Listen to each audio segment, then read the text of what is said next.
Hey there, guys, gals, non binary pals. Happy Pride Month!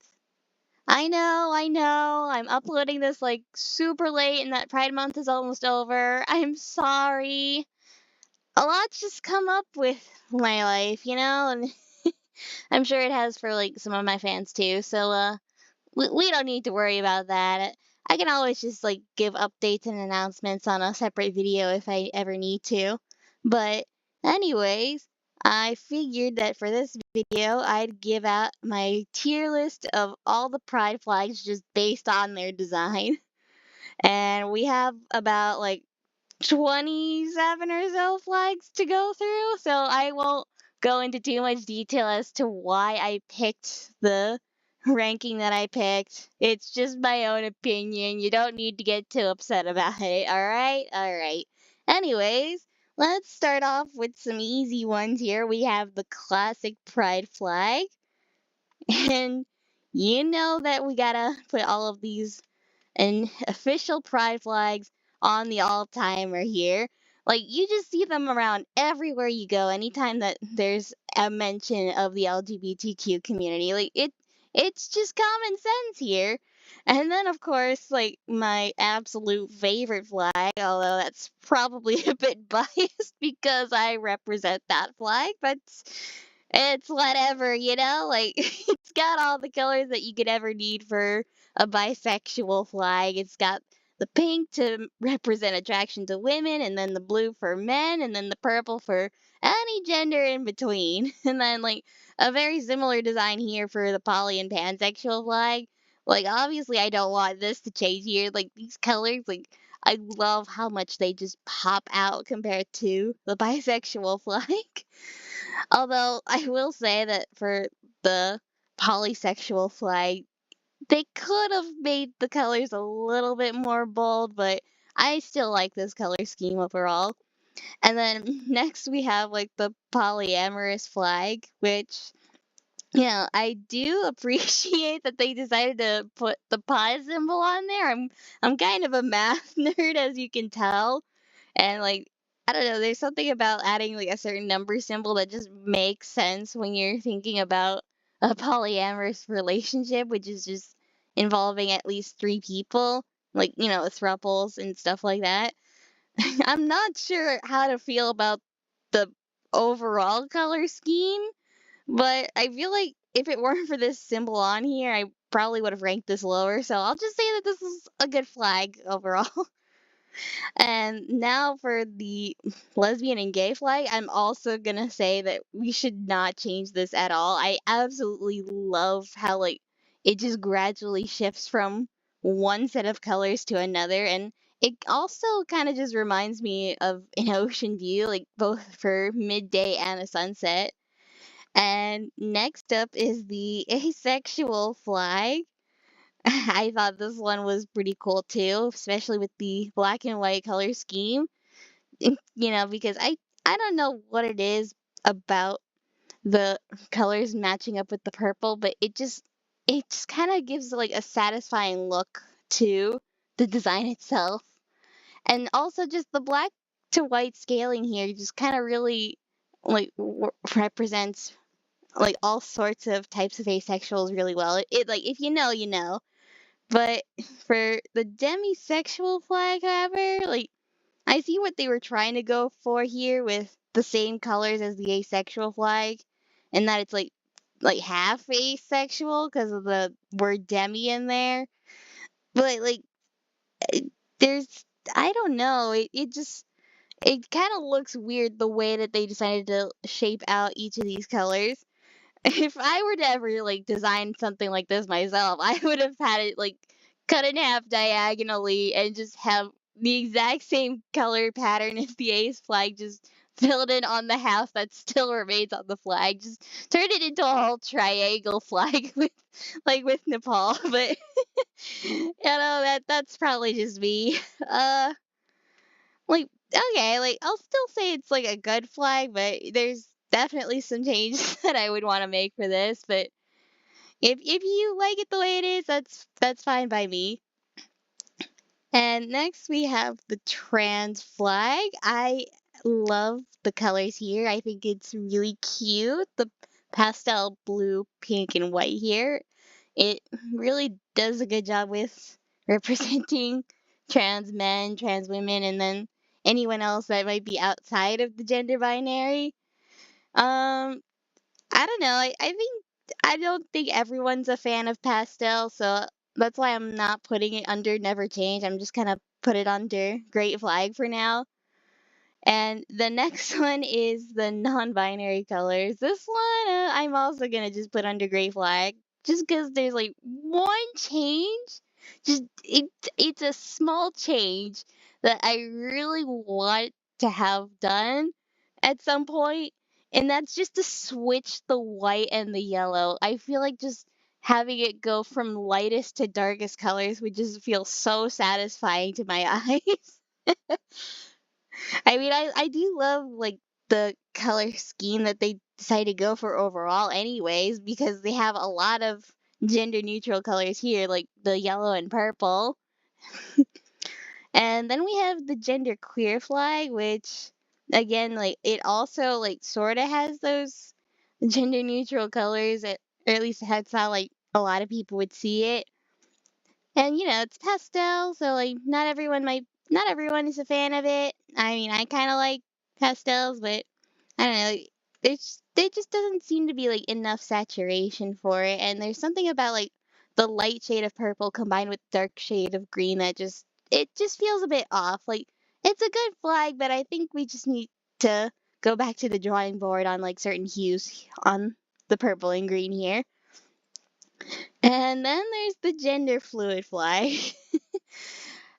This one I think has the same design problem as the non-binary flag in that the colors just need to be swapped. I'm sorry, but what? Who in their right mind decided that the black stripe there doesn't go on the bottom? Why would you?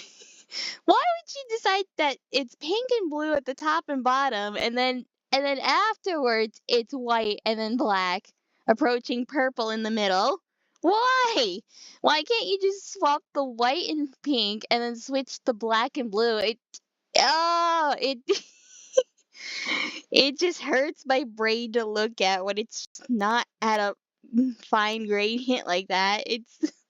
Like it's a good flag, but I just can't deal with how two different sets of colors are just swapped together like that. Okay, but next we have the agender flag. I am again also loving the color scheme that they have here, like with the black and white. Although I'm not quite sure why they decided to go for the lime green in the middle, but overall I think that's a great flag. And the same goes for this intersex flag here, where it's got just gender neutral colors with yellow and purple, and it's got a very unique design here with the circle.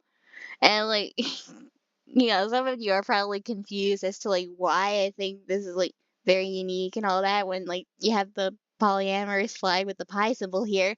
And that's just because of the fact that that circle is supposed to have something else like drawn onto it, anything that can like create a symbol for male and female. But instead it doesn't have either of those. It's like basically incomplete. And like I think that's just like a really cool design idea that they went for. Next we have the queer flag. Like I do like that it's kind of like the pride flag, the original flag. Sorry, it's been a long day and it's kind of hot outside, so yeah, I'm just working with whatever brain function I have left for the day. Anyways, the queer flag does have like similar a similar color scheme to the original pride flag, which I do like. And like it's got a little bit of pastels in there, but also a few bold colors there. Although I will say there's something about it that kind of makes it feel a bit like all jumbled up, especially with the white stripe in the middle. That just seems to like throw me off a little bit. So like it's a good flag, but it just kind of looks like a knockoff of the original pride flag. I'm sorry. That's just how I feel about it. And then there's like the omnisexual flag, which I don't know, it kind of resembles the gender fluid flag a little bit, but you know, the color scheme and the order of it makes sense. It's got lighter pinks on the outside and like darker pinks on the inside. And then the same goes for the blue and then with the black in the middle. It it's just I don't know, I actually really like it. So I'm gonna put this under the great flag. It's a great flag.